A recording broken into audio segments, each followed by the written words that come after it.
ആം game സിനിമയുടെ shooting March എൻഡോടുകൂടി റാപ്പാവും. അതുപോലെ സിനിമയുടെ ഫൈനൽ ഷെഡ്യൂള് മാർച്ച് 20-ന് ഹൈദരാബാദിൽ തുടങ്ങും. ഇപ്പോൾ സിനിമയുടെ ചെന്നൈ ഷെഡ്യൂളാണ് നടന്നുകൊണ്ടിരിക്കുന്നത്. സന്ദീപ് പ്രദീപിൻ്റെ കോസ്മിക് സാംസൺ എന്ന സിനിമയുടെ മുഴുവൻ ചിത്രീകരണം അടുത്ത മാസം അവസാനിക്കും.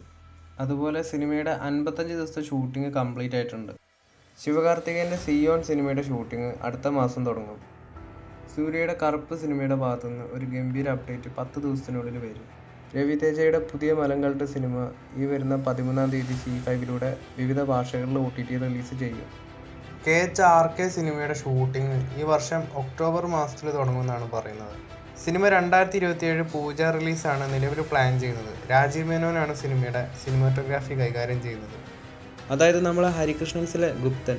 SRK ജോയിൻ ചെയ്യുന്ന ജയിലർ 2 ലാസ്റ്റ് ഷെഡ്യൂള് ഈ മാസം തുടങ്ങും. മാത്രമല്ല SRK ഈ ഒരു സിനിമയിൽ ഒരു കോപ്പ് റോളിലായിരിക്കും എത്തുകയെന്നാണ് ഇപ്പോൾ റൂമേഴ്സ് വരുന്നത്. രാഹുൽ സദാശിവൻ്റെ പുതിയ ഹൊറർ സിനിമയിൽ മഞ്ജു വാര്യരും പൃഥ്വിരാജും പ്രധാന വേഷങ്ങളിലെത്തുന്നതെന്നാണ് റിപ്പോർട്ടുകൾ വരുന്നത്. അതുപോലെ ഈ ഒരു സിനിമയുടെ ഒഫീഷ്യൽ അനൗൺസ്മെൻറ്റും ഉടനെ ഉണ്ടാവുമെന്നും പറയുന്നുണ്ട്.